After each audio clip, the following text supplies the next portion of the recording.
History is written by the winners, and in my last playthrough, that means it's written by fascist Mongolia! Welcome to Deep Thoughts While Gaming. I'm Chris Chappell. With the 2024 US election coming up, and possibly the US making a re-roll on which political system it has, I figured it was time to escape into a world of fantasy. I mean, do a very smart, deep analysis of Heart of Iron 4 and what it can teach us about nationalism. To play Heart of Iron 4, you must have the biggest of brains. Bigger. Nay, bigger. Few can climb the steep learning curve required to play Heart of Iron 4, as you micromanage every detail of a war effort leading up to World War II. You assume the role of any nation from the time, which means you can lead the Republic of China to glorious victory. But my friends, you have much more than just a military at your disposal. You have all the tools of war at your fingertips. And you will never have the same experience twice. Heart of Iron 4 is a bit like a choose-your-own-adventure novel. You customize your country by implementing national policies, basically this game's version of a tech tree. Do you play as a fascist France? Will Poland conquer the Soviet Union? Or will Communist America finally seize Mexico? Communist America? What is this, 2024? Then there are the bonuses granted by national spirits, the Geist as Hegel would call it. Add to that years of mod development, and Heart of Iron 4 is essentially a big, complicated mess. You'll lose a lot. And honestly, you'll be spending more time watching guides on YouTube than actually playing, which might be what brought you here.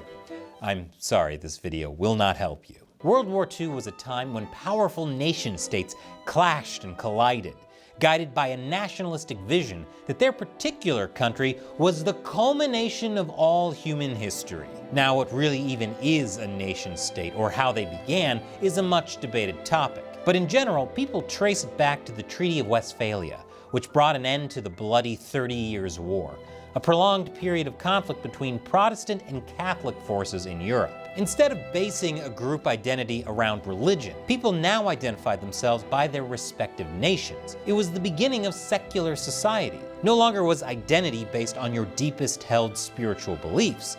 It was determined by your country. Now, there can be all kinds of different people together in one society without killing each other. Hopefully. We can see this clearly in modern-day America. Perhaps you've heard someone say, "It doesn't matter what you believe, at the end of the day, we're all Americans." This shared national identity as Americans is a rarity in human history and part of what makes our pluralistic society possible. It's what allows people from all over the world to come to America and become Americans. This isn't possible in most other countries. If I moved to China and managed not to be killed by the government, it wouldn't matter how long I lived there, how well I mastered the language. No matter how much I assimilated to the culture, I would never be Chinese. Even if generations of my children were born and raised in China, they would also never be seen as Chinese. And that's because America has a superculture that transcends individual or group structures. The belief in freedom, equality, self-sufficiency, all that patriotic jazz. This is not how it was for most of human history. Tribal societies were connected by a web of familial relations, communal worship, and daily activities. Not much changed even as those grew into city-states, kingdoms, and empires. To be an ancient Athenian meant you worshipped Athena and engaged in the ritual life of the city. God-kings reigned, serving as both ruler and the high priest. Caesar Augustus took on the title of Pontifex Maximus, the high priest of the Roman state cult. You couldn't opt out of it. The Jews and Christians found that out the hard way. It was only after the Age of Enlightenment and the rise of modernism, and new identities forged by the nation-state rather than religious belief, did people develop a notion of a secular society, that they had evolved beyond those primitive and destructive superstitions. But to paraphrase Bob Dylan, you gotta serve or worship something. The nation-state itself began to take on the trappings of religious reverence and ritual worship, and the world wars were very much a collision between these clashing new social structures. Much ink has been shed on how Hitler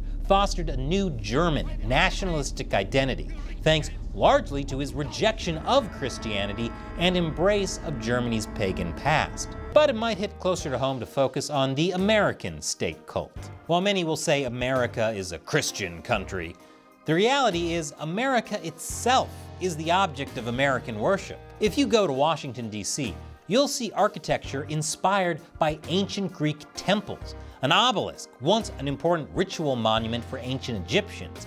The Lincoln Memorial was based on the Parthenon, a temple dedicated to Athena. And in the Capitol building, you'll see this, a fresco called The Apotheosis of Washington, where George Washington himself ascends into heaven to become a god. The ritual life of this American state cult extends into our daily lives. The recitation of the Pledge of Allegiance in American classrooms, where children stand and cover their hearts as they swear their loyalty to the American flag. It's not quite gladiatorial games, which were also a form of worship for the ancient Romans. But before each game of baseball, America's favorite pastime, everyone stands and sings the national anthem hand over heart. To become a U.S. citizen, you must take a test on the history and culture of America, and go through a ceremony where you take what's called the Oath of Allegiance, where you raise your hand to the American flag and swear to die for the country if needed. And whereas in the past, daily life was shaped by a Christian liturgical calendar, today we have the modern American consumer calendar. The rhythms of our lives, shaped around holidays that tell us what to buy. It's Valentine's Day. Better buy cards, chocolates, and tiny candy hearts made of chalk. The 4th of July, buy fireworks and barbecue stuff. And don't forget, don't wear white after Labor Day. The list goes on. And not only are formerly Christian holidays like Christmas and Easter completely subsumed by consumerism, you can even find pastors in American churches giving sermons based on the modern American consumer calendar. Mother and Father's Day sermons, Black Friday sermons, and hopefully they'll use the God Bless the USA Bible, the only Bible officially endorsed by Donald Trump. All of this is ritual behavior. It wasn't left in the past, a vestigial organ that no longer serves any use. Humans haven't really changed. And as elections become more and more apocalyptic, whichever candidate you support is seen as the only hope to save the world from the darkness. And the other candidate becomes an amalgamation of all the evils of the world. The reality is, humanity has not moved beyond its tribal, ritualistic origins, but merely shifted its focus. Humans put their hope, faith, and trust into something. Money, fame, science, philosophy, or even the nation state. And this belief will shape you. It will tell you how to live your life. And when your religion is the state, it can lead to some pretty brutal wars. I guess what I'm saying is, America is a religion, and I'm an extremist. Time to crusade for America, boys. Let's bring them freedom. Thank you for watching Deep Thoughts While Gaming. And remember, don't make fun of anyone's art.